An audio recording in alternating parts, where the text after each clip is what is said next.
დღეს ზემო აჭარაში, ხულოს რაიონში საფუძველი ჩაიყარა მართლაც ეროვნული მნიშვნელობის საგანმანათლებლო პროექტის მშენებლობას,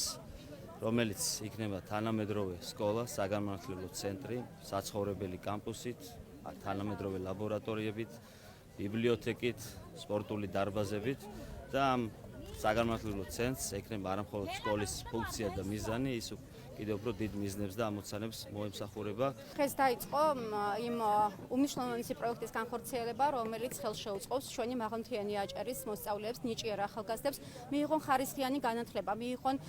განათლება, რომელიც გულისხმობს უფრო გაძლიერებულ ბიოლოგიის, ქიმიის, ზუსტი მეცნიერების შესწავლას და ეს ყველაფერი იქნება ინტეგრირებული უცხო ენების შესწავლასთან ერთად. მნიშვნელოვანია, რომ აქ მიექნება შესაძლებლობა არა მარტო განათლების მიღების, არამედ იქნება შეთავაზებული მათთვის საცხოვრებელი კამპუსი, კვება, ტრანსპორტირება და ყველა ის მომსახურება, რომელიც მნიშვნელოვანი არის ხარისხიანი განათლების მისაღებად და ხელმისაწვდომი იქნება ყველა ნიჭიერი ახალგაზრდისთვის.